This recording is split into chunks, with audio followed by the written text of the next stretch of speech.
Kenneth Reagan. A autoridade do crente é revelada de forma mais ampla no livro de Efésios do que em qualquer outra epístola escrita às igrejas. Por ser este livro baseado em Efésios, seria bom que os primeiros capítulos fossem lidos repetidas vezes. Você notará que há orações cheias de unção do Espírito no final do primeiro e terceiro capítulos. Entretanto, Paulo não fez essas orações apenas em intenção da igreja em Éfeso. Elas se aplicam a nós hoje tanto quanto aqueles crentes de Éfeso, por terem sido dadas pelo Espírito Santo. Em Efésios capítulo 1, dos versos 16 ao 20, diz assim a palavra do Senhor: Não cesso de dar graças a Deus por vós, lembrando-me de vós nas minhas orações, para que o Deus de nosso Senhor Jesus Cristo, o Pai da glória, vos dê em seu conhecimento o espírito de sabedoria e de revelação, tendo iluminados os olhos do vosso coração, para que saibais qual seja a esperança da sua vocação e quais as riquezas da glória da sua herança nos santos, e qual a sobreexcelência grandeza do seu poder sobre nós, segundo a operação da forma do seu poder, que manifestou em Cristo, ressuscitando-os dos mortos e pondo-o à sua direita nos céus. Efésios capítulo 3, versos 14 ao 19. Por causa disto, me ponho de joelhos perante o Pai de nosso Senhor Jesus Cristo, do qual toda a família nos céus e na terra toma o nome, para que, segundo as riquezas da sua glória, vos conceda que sejais corroborados com poder pelo seu Espírito no homem interior, para que Cristo habite pela fé nos vossos corações, a fim de, estando arraigados e fundados em amor, poderdes perfeitamente compreender com todos os santos qual seja a largura e o comprimento e a altura e a profundidade, e conhecer o amor de Cristo, que excede todo o entendimento, para que sejais cheios de toda a plenitude de Deus. O momento decisivo de minha vida chegou, quando repeti essas orações para mim mesmo por mais de 1000 vezes. Comecei fazendo uma leitura em voz alta a partir do primeiro capítulo. Usei o pronome eu, todas as vezes em que Paulo disse vós, tornei-as bem pessoais. Por exemplo, lendo Efésios capítulo 3, versos 14 ao 17, eu dizia: Por esta causa me ponho de joelhos diante do Pai de meu Senhor Jesus Cristo, de quem tomo o nome toda a família, tanto no céu como na terra, para que, segundo a riqueza da sua glória, me conceda que me seja fortalecido com poder, mediante o seu Espírito no homem interior, e assim habite Cristo no meu coração pela fé. Passei muito tempo fazendo essas duas orações, ajoelhado no altar da última igreja que pastoreei no Texas. Deixava minha Bíblia aberta diante de mim nessas orações e as repetia silenciosamente, várias vezes por dia. Às vezes, falava à minha esposa que eu ia ao templo para orar e não queria ser incomodado, a não ser numa emergência. Algumas vezes, permanecia em oração por 2 ou 3 dias seguidos. Fiquei nesse processo por mais ou menos 6 meses durante o inverno de 1947 e 1948. Então recebi a primeira coisa pela qual orava. Eu pedia o espírito de sabedoria e revelação. Efésios capítulo 1, verso 17. E este começou a se manifestar. Comecei a enxergar coisas na Bíblia que nunca havia visto antes. Simplesmente começaram a se abrir para mim. Progredi mais no meu crescimento espiritual e no conhecimento da palavra naqueles 6 meses do que em 14 anos de ministério e em mais de 16 anos como cristão. Essa foi uma das minhas maiores descobertas espirituais. Disse a minha esposa: "O que é que eu ando pregando?" Era tão ignorante a respeito da Bíblia que fico admirado pelo fato dos diáconos não me terem procurado para me chamarem a atenção. Temos de ter esse espírito de sabedoria e revelação de Cristo e de sua palavra se quisermos crescer. Isso, entretanto, não nos será dado através do nosso intelecto. Deve ser-nos desvendado pelo Espírito Santo. Frequentemente, pessoas querem saber como orar pelos irmãos em Cristo. Se começarem fazendo essas orações registradas em Efésios, verão os resultados na vida daquelas pessoas. Sugiro que façam as mesmas orações em seu favor também. Anos atrás, eu orava desta forma 2 vezes ao dia, de manhã e à tarde, em favor de um membro de minha família que necessitava desesperadamente de cura. Parecia, no entanto, que ele não podia alcançar o que a Bíblia ensina acerca da cura divina. Quando estava orando, incluí o nome desta pessoa nas orações, como havia feito anteriormente com o meu. Decorridos 10 dias, ele me escreveu uma carta dizendo: "Estou começando a perceber certas coisas como nunca havia acontecido antes. No instante em que você começa a agir de acordo com a Bíblia, as coisas acontecem." Foi surpreendente a rapidez com que meus familiares se transformaram desde que comecei a orar por eles, de acordo com as Escrituras. Já havia intercedido por eles durante anos, sem resultado algum. Efésios capítulo 6, no verso 12, diz assim a palavra do Senhor: "Porque não temos que lutar contra a carne e o sangue, mas sim contra os principados, contra as potestades, contra os príncipes das trevas deste século, contra as hostes espirituais da maldade nos lugares celestiais." Graças a Deus, temos autoridade sobre tais espíritos malignos por meio de Jesus Cristo. Devemos entender o que Paulo disse aqui, à luz do que ele escreveu nos capítulos anteriores.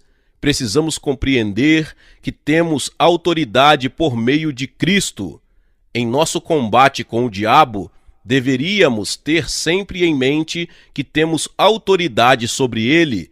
Por ser ele um inimigo derrotado, o Senhor Jesus Cristo o derrotou por nós. Entretanto, a autoridade do crente é um aspecto do caminhar cristão, a respeito do qual poucos estão bem informados. Alguns acham que a autoridade sobre o diabo pertence apenas a alguns poucos escolhidos, aos quais Deus deu poder especial. Isso não é assim. Pertence a todos os filhos de Deus. Recebemos esta autoridade quando nascemos de novo. Quando nos tornamos novas criaturas em Cristo Jesus, herdamos o nome do Senhor Jesus Cristo e podemos usá-lo em oração contra o inimigo. Mas o diabo não quer que os cristãos sejam instruídos sobre a autoridade que o crente possui. Ele quer continuar a derrotar-nos sempre que o desejar. É por essa razão que ele fará tudo o que puder para impedir que os crentes aprendam a verdade sobre autoridade. Ele insistirá conosco mais sobre esse assunto do que qualquer outro. Ele sabe que assim que descobrirmos a verdade, seu apogeu terminará. Nós o dominaremos, desfrutando de uma autoridade que é nossa por direito. Em Efésios, capítulo 1, no verso 3, diz: Bendito o Deus e Pai de nosso Senhor Jesus Cristo, que toda a igreja, tem abençoado com toda a sorte de bênção espiritual nas regiões celestiais em Cristo. Toda a sorte de bênção espiritual. Isso significa cada uma das bênçãos espirituais existentes. Em Cristo, todas as bênçãos espirituais nos pertencem. A autoridade nos pertence, quer tenhamos consciência disso ou não. Mas o simples fato de saber a respeito não é suficiente. É o conhecimento transformado em ação que traz resultados. É uma tragédia que alguns crentes possam viver toda uma vida e nunca se conscientizarem do que lhes pertence. Alguma vez você já parou para pensar que a salvação pertence ao pecador? Jesus já comprou a salvação do pior pecador, do mesmo modo que ele o fez por nós. É por essa razão que ele nos mandou falar das boas novas, ir dizer aos pecadores que estão reconciliados com Deus. Mas, de fato, não é isso o que lhes dizemos. Nós lhes dizemos que Deus está irado com eles e está tomando nota de todos os seus erros. Entretanto, a Bíblia diz que Deus não tem nada contra o pecador. Deus diz que ele cancelou tudo. Isso é que é tão terrível. O pobre pecador, por não saber disso, terá que ir para o inferno, ainda que todos os seus débitos estejam anulados. 2 Coríntios 5,19 nos informa a esse respeito. Não há problema de pecado. Jesus já resolveu isso. Há somente o problema do pecador. Leve o pecador a Jesus e o problema estará sanado? Sim, isto é um pouco diferente do que tem sido ensinado, mas é o que a Bíblia diz. O pecador não sabe o que lhe pertence, portanto não pode usufruir dos benefícios. Do mesmo modo, se os crentes não sabem o que lhes pertence, de nada poderão usufruir. Eles precisam descobrir o que lhes pertence. É por essa razão que Deus estabeleceu membros na igreja. E por essa razão que Deus nos deu sua palavra para nos revelar o que é nosso. Assim, no mundo material, as coisas podem ser nossas. Se não tomarmos conhecimento delas, entretanto, não nos trarão nenhum benefício. Lembro-me de quando escondi uma nota de $20 na minha carteira e me esqueci dela. Um dia fiquei sem gasolina e comecei a procurar dinheiro na minha carteira e encontrei a nota. Não poderia dizer que não a possuía, porque estava comigo todo o tempo. Eu a tinha carregado comigo durante meses, bem ali no meu bolso. Por ignorar a sua existência, não podia gastá-la, mas era tão minha naquela época, quando não sabia da sua existência, quanto o era agora. E nos anos atrás, li sobre um homem que foi encontrado morto num quarto miserável que alugara a $15 por mês. Tinha sido uma figura conhecida nas ruas de Chicago por cerca de 20 anos, sempre andrajoso e comendo o que achava nas latas de lixo. Ao não ser visto por 2 ou 3 dias, alguns vizinhos saíram à sua procura e o acharam morto na cama. A autópsia revelou que havia morrido por desnutrição. Entretanto, foi encontrado usando um cinto com mais de $23 mil. Aquele homem vivera em total pobreza, catando papéis para viver, entretanto tinha dinheiro. Poderia ter vivido no melhor hotel da cidade, ao invés daquele quartinho miserável. poderia ter se alimentado das melhores comidas ao invés de lixo, mas não fez uso do que lhe pertencia. Precisamos tomar conhecimento daquilo que nos pertence. Jesus disse: "E conhecereis a verdade, e a verdade vos libertará." João 8,32. Em Oséias, Deus diz: "Meu povo, não os pecadores, não o mundo, é destruído por falta de conhecimento." Oséias 4,6. De fato, pessoas perecem sem que haja necessidade disso. Em Lucas capítulo 10, verso 19, Jesus diz: "Eis que vos dei autoridade para pisar de serpentes e escorpiões, e sobre todo o poder do inimigo, e nada absolutamente vos causará dano." Quando menciona serpente e escorpiões, Jesus está falando do poder do diabo, demônios, espíritos malignos e todas as suas hostes. Precisamos tomar consciência de que temos autoridade sobre eles. Será que a Igreja do Senhor Jesus Cristo tem menos autoridade hoje do que tinha no primeiro século? Não seria absurdo o só pensar nisto? O valor da nossa autoridade repousa no poder que existe por trás dessa autoridade. O próprio Deus é o poder por trás de nossa autoridade. O diabo e as suas forças se acham na obrigação de reconhecerem nossa autoridade. O crente que compreende de forma plena que o poder de Deus é a seu favor, pode exercitar sua autoridade e enfrentar o inimigo destemidamente. O que é autoridade? Autoridade é poder delegada.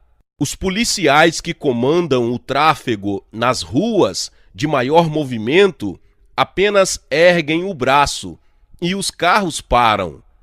Estes homens não têm o poder físico para parar os veículos, se os motoristas decidirem não obedecer. Mas não é de sua própria força que eles se utilizam para parar o tráfego. Eles são fortes na autoridade que lhes é concedida pelo governo a que servem.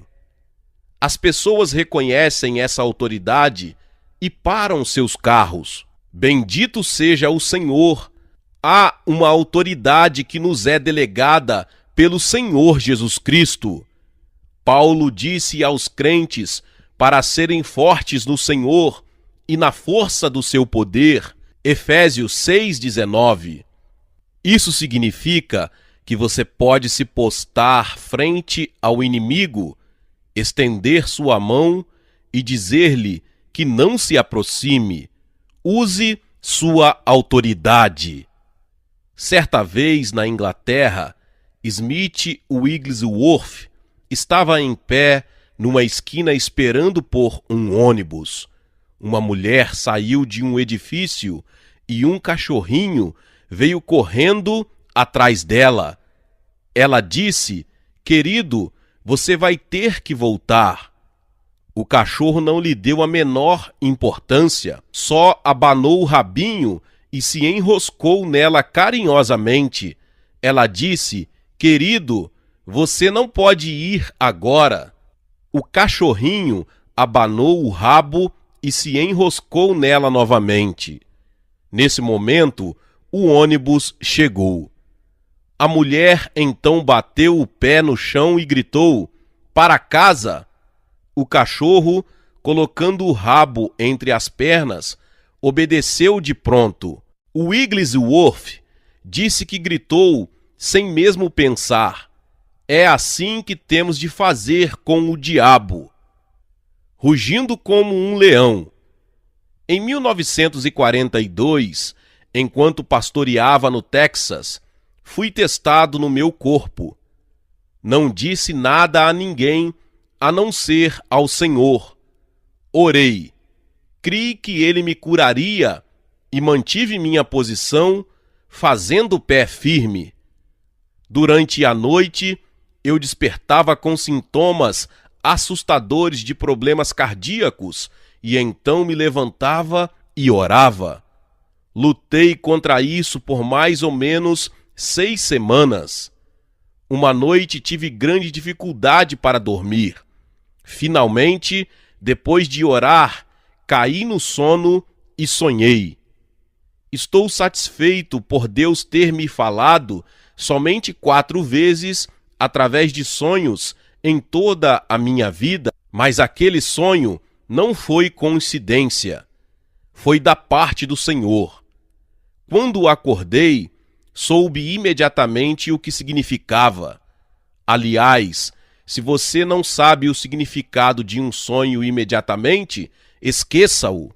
Neste sonho, parecia que eu e um outro pastor estávamos andando num lugar semelhante a um campo de futebol, onde havia arquibancadas dos 2 lados. Estávamos andando e conversando quando meu companheiro deu um pulo e exclamou: "Veja!" Virei-me e vi 2 leões ferozes rugindo. O homem e eu começamos a correr. Então parei e disse-lhe que estávamos longe demais das arquibancadas para lá chegarmos em segurança. Não poderíamos escapar daqueles leões. Parei então quase sem fôlego, virei-me e fui ao encontro dos leões. Eles vieram em minha direção rugindo com suas presas à mostra. Eu, tremendo, disse a eles: "Resisto a vocês no nome de Jesus. No nome de Jesus, vocês não podem me ferir." E ali fiquei firme. Eles correram em minha direção, mas como se fossem gatinho, fungando em volta de meus calcanhares, e por fim saíram fazendo travessuras, ignorando a minha presença. Neste momento despertei, sabia exatamente o que Deus estava dizendo. Veio-me a escritura em 1 Pedro capítulo 5, "Sede sóbrios e vigilantes, o diabo, vosso adversário, anda em derredor, como leão que ruge, procurando alguém para devorar. Resiste-lhe firmes na fé." Versos 8 e 9. A batalha física em que estava envolvido terminara ali. Instantaneamente, os sintomas desapareceram e eu estava completamente bem. Fiquei firme, não me rendi, tinha vencido. Efésios 6,10 diz: "Finalmente, irmãos, sede fortalecidos no Senhor e na força do seu poder." Muitas pessoas leem esse verso e pensam que o Senhor está lhes dizendo para serem fortes por si mesmas. Mas a Escritura não diz uma palavra sequer a respeito de ser forte por si mesmo. Diz para ser forte no Senhor. "Não sei se posso ou não conseguir isso", dizem. Certamente você pode, não hesite. Seja forte no Senhor, seja forte na força do seu poder, não na sua própria força ou poder. 1 João 4,4 diz: "Filhinhos, sois de Deus, e já os tendes vencido, porque maior é o que está em vós do que o que está no mundo." Aquele que está no mundo é Satanás, o deus deste mundo e a cabeça dos principados, poderes e dominadores das trevas deste mundo.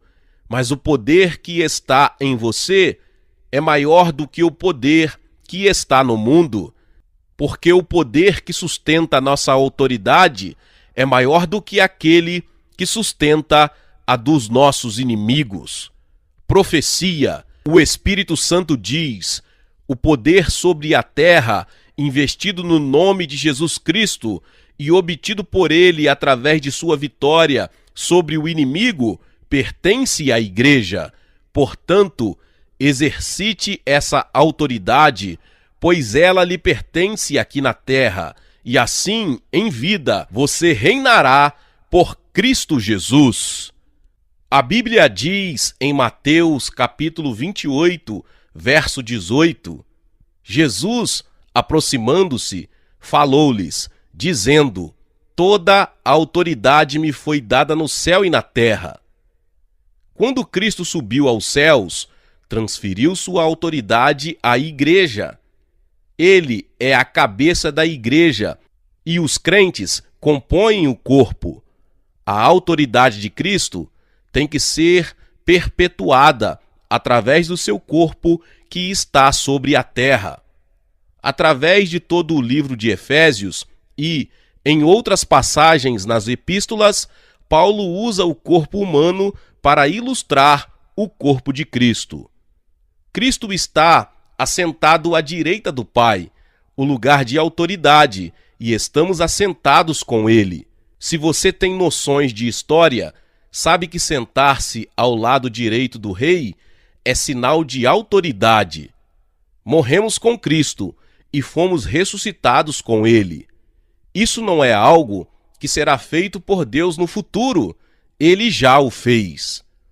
A maior obra de Deus. Em Efésios capítulo 1, dos versos 18 ao 23, diz assim a palavra do Senhor: tendo iluminados os olhos do vosso entendimento, para que saibais qual seja a esperança da sua vocação e quais as riquezas da glória da sua herança nos santos, e qual a sobreexcelente grandeza do seu poder sobre nós, os que cremos, segundo a operação da força do seu poder, que manifestou em Cristo, ressuscitando-o dos mortos e pondo-o à sua direita nos céus, acima de todo o principado e poder e potestade e domínio e de todo o nome que se nomeia, não só neste século, mas também no vindouro, e sujeitou todas as coisas a seus pés, e sobre todas as coisas o constituiu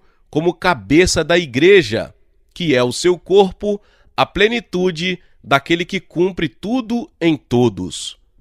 Observe especialmente o versículo 19. E qual a sobreexcelente grandeza do seu poder sobre nós, os que cremos segundo a operação da força do seu poder.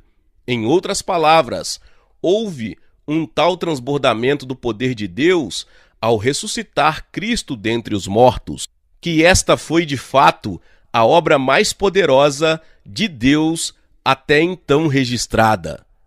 Satanás e suas hostes se opuseram à ressurreição, sendo, entretanto, confundidos e derrotados por nosso Senhor Jesus Cristo, que se levantou dentre os mortos, subiu ao céu e agora está assentado à mão direita do Pai, acima de todos eles.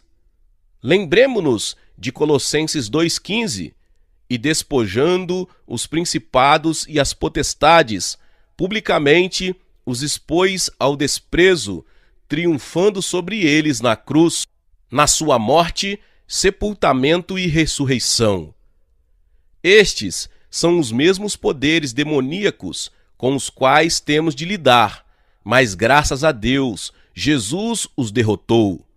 Outras traduções dizem: reduziu-os a nada ou paralisou-os. Nos tempos antigos, os reis vitoriosos, trazendo consigo os cativos, desfilavam, mostrando-os publicamente. Jesus fez isso com o diabo, expondo-o diante dos três mundos, céu, inferno e terra, depois de o derrotar.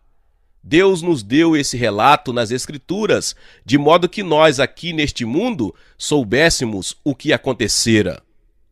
Deus quer que tenhamos conhecimento do que aconteceu na morte, sepultamento, ressurreição e tomada de posição de Jesus no trono. Deus quer que saibamos o lugar que ele deu a Cristo, acima de todo principado e potestade e poder e domínio e de todo nome que se possa referir. Efésios 1:21. A fonte de nossa autoridade. A fonte de nossa autoridade se encontra nessa ressurreição e exaltação de Cristo por Deus. Veja no versículo 18 que o Espírito Santo, por meio de Paulo, ora para que os olhos dos efésios possam ser abertos, seus espíritos, para estas verdades.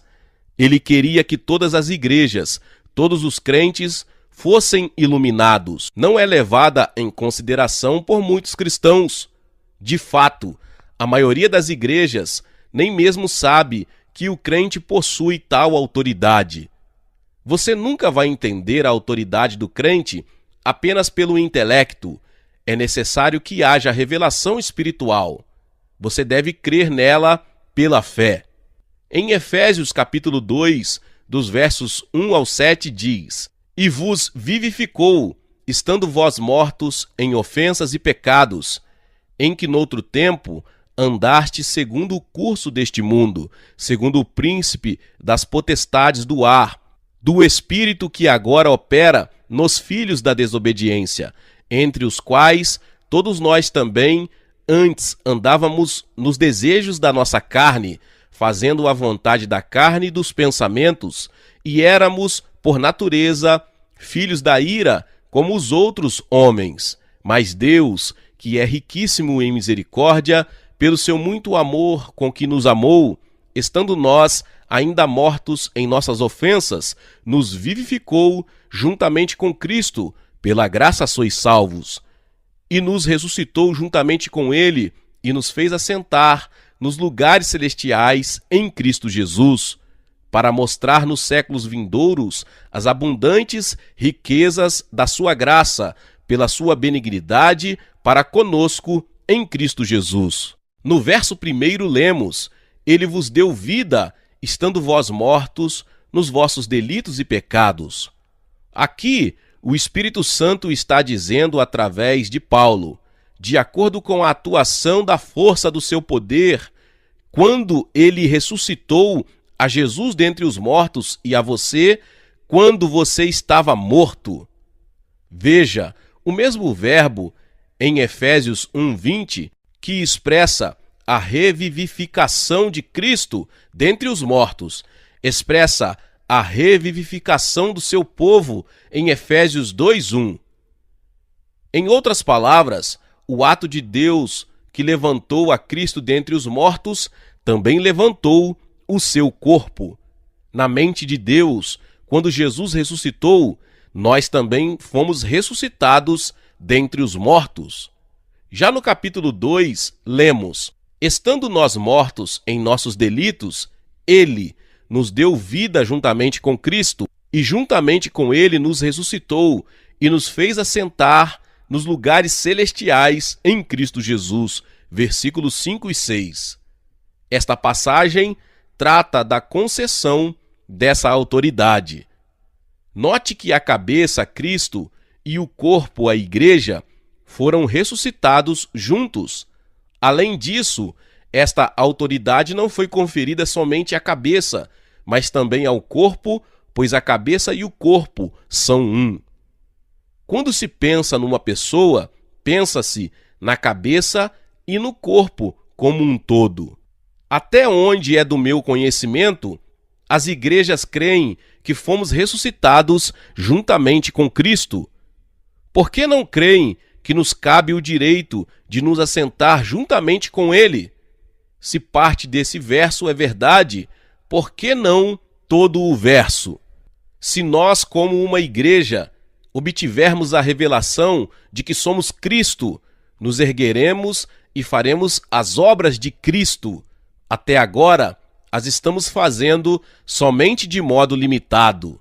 Quando percebermos que a autoridade que pertence a Cristo também pertence aos membros individuais do corpo de Cristo e está à disposição de todos nós, nossas vidas serão revolucionadas. Em 1 Coríntios, capítulo 12, os versos 12 ao 14 e o 27 diz: Porque assim como o corpo é um e tem muitos membros, e todos os membros, sendo muitos, constituem em um só corpo, assim também com respeito a Cristo. Somos Cristo, ele é chamado o corpo, que é a igreja, Cristo. Pois em um só Espírito, todos nós fomos batizados em um corpo, quer judeus, quer gregos, quer escravos, quer livres, e a todos nós foi dado beber de um só Espírito. Porque também o corpo não é um só membro, mas muitos? Ora, vós sois corpo de Cristo, e individualmente membros desse corpo. Louvado seja o nome do Senhor, somos o corpo de Cristo. Em 2 Coríntios, capítulo 6, os versos 14 e 15, diz a palavra do Senhor: não vos prendais a um jugo desigual com os infiéis. Porque que sociedade tem a justiça com a injustiça? E que comunhão tem a luz com as trevas? E que concórdia há entre Cristo e Belial? Ou que parte tem o fiel com o infiel? O crente é chamado de justiça e o incrédulo é chamado de iniquidade. O crente é chamado de luz e o incrédulo, trevas. O crente é chamado de Cristo e o incrédulo, Belial. Assentados com Cristo. 1 Coríntios, capítulo 6, verso 17, diz: mas aquele que se une ao Senhor é um espírito com ele. Somos um com Cristo. Somos Cristo. Estamos sentados à destra da majestade nas alturas. Todas as coisas foram postas debaixo dos nossos pés. Nosso problema é que temos pregado uma religião de cruz, sendo que precisamos pregar uma religião de trono. Quero dizer com isso que muitos pensam que o que deles se espera é que permaneçam na cruz. Alguns receberam o batismo com o Espírito Santo, voltaram para a cruz e aí têm permanecido desde então. Cantamos, junto à cruz, junto à cruz. Sim, precisamos vir até a cruz para a nossa salvação, mas não temos que permanecer lá. Prossigamos para o Pentecostes, a ascensão e o trono. Na verdade, a cruz é um lugar de derrota, ao passo que a ressurreição é um lugar de triunfo. Quando se prega a cruz, está se pregando morte e deixa-se o povo na morte. Morremos, sim, mas ressuscitamos com Cristo. Estamos assentados com Ele. Essa é a nossa posição atual.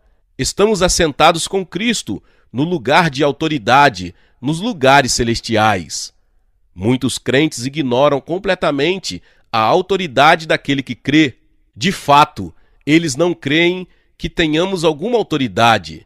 Creem que mal podem contar com a salvação e que têm de passar por esta vida sendo dominados pelo diabo enquanto habitam na rua dos inválidos. Exaltam desta forma mais ao diabo do que a Deus. Precisamos ser libertos da escravidão da morte e andarmos em novidade de vida. Não estamos na cruz. Morremos com Cristo, mas fomos ressuscitados juntamente com Ele. Glória a Deus! Aprenda como ocupar seu lugar de autoridade. A destra do trono de Deus é o centro do poder do universo inteiro. O exercício do poder do trono foi entregue ao Senhor ressuscitado. Sabemos que Cristo, com seu corpo físico ressuscitado, está lá em plena posse de seus direitos, aguardando o tempo do Pai, quando seus inimigos serão postos sob os seus pés. Hebreus 1,13 diz: ora, a qual dos anjos jamais disse: assenta-te à minha direita, até que eu ponha os teus inimigos por estrado dos teus pés?